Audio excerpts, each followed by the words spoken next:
বাংলাদেশের মানুষ কত দুর্ভাগা, বাংলাদেশের মানুষ আবার রক্ত দিল, আবার জীবন দিল, 90-তে রাজপথে গেল, 3 দলীয় একটি সোশ্যাল কন্ট্যাক্ট হলো যে আমরা এটা করব, সেখানেও বিএনপি গাদ্দারি করলো বাংলাদেশের মানুষের সাথে।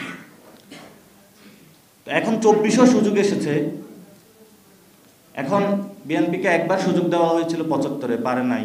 90-তেও সুযোগ দেওয়া হয়েছিল, পারে নাই। 2001 সালেও কিছু সুযোগ পেয়েছিল, দুর্নীতিতে চ্যাম্পিয়ন হয়ে গেছে। যে জিয়াউর রহমান চেয়েছিল বাংলাদেশের অর্থনীতিকে স্বনির্ভর করতে, দুর্নীতি রোধ করে বাংলাদেশকে একটি সঠিক জায়গায় নিয়ে যেতে, জিয়াউর রহমানের মুখে কালো দাগ লাগিয়ে বিএনপি প্রথম এই বাংলাদেশে দুর্নীতির হলো অভিযাত্রা শুরু করে। শেখ মুজিবের পাশে ছিল হলো সব চোর, কম্বল চোর, আর এই খালেদা জিয়ার পাশে ছিল সব দুর্নীতি, সরকারি অফিসের টাকা চোরের লোকেরা। তো আমরা এই পরিস্থিতির মধ্যে পড়ে এসে 24-এ 2000 লোক আবার শহীদ হইল। হওয়ার পরে আমরা সবাই একসাথে ঐক্যবদ্ধ হলাম, সংস্কার কমিশন গঠন হলো যে বাংলাদেশে আমরা সংস্কার কার্যক্রম করতে চাই।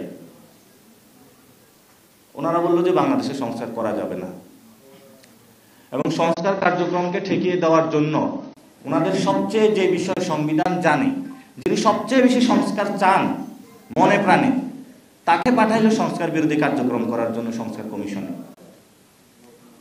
এটা ইতিহাসের বাংলাদেশের মানুষের খুব দুঃখজনক ঘটনা যে মানুষ এই ধরনের একটি পরিস্থিতির মধ্য দিয়ে আবার পড়লো। এখন যখন সংস্কার বাস্তবায়নের পদ্ধতিতে আমরা মধ্যে সবাই ঐক্যজোটে আসা শুরু করলাম, তখন আবারই ওনারা মাঠে মনোনয়ন ফর্ম বিক্রি করা শুরু করলো। জায়গায় জায়গায় হরতাল, জায়গায় জায়গায় হলো রোড ব্লকে, এই জনের বাড়ি ভাঙচুর করতেছে, ওই জনের বাড়ি ভাঙচুর করতেছে। এইসব সন্ত্রাসী কার্যক্রম, গডফাদারগিরি, এগুলো তো আমরা আগেই বলে আসছি। এগুলো যদি বন্ধ না করতে পারি, বাংলাদেশে আসলে সুষ্ঠু গণতান্ত্রিক প্রক্রিয়ায় আমরা যেতে পারবো না। এখন জিয়াউর রহমানকে বলা হয় বহুদলীয় গণতন্ত্রের প্রবক্তা, কিন্তু বিএনপি যেটা করতে চাচ্ছে সেটা তো একদলীয় গণতন্ত্র বাংলাদেশে তারা কায়েম করতে চাচ্ছে। গণতন্ত্রের কথা বলছে, কিন্তু এটা শুধু জিয়া ফ্যামিলির গণতন্ত্র। আমরা তো এমন গণতন্ত্র বাংলাদেশে চাই না। আর এই একদলীয় গণতন্ত্রের বাহিরে ধানের বিরোধী যে পলিটিক্স করবে, বা আমার আসন ওনার আসন বিক্রি করবে, যে কিনতে না চাইবে তাকে শুট করা হবে। তো এই ধরনের পরিস্থিতি আসলে আমরা বাংলাদেশে চলতে দিতে পারি না এবং চাই না।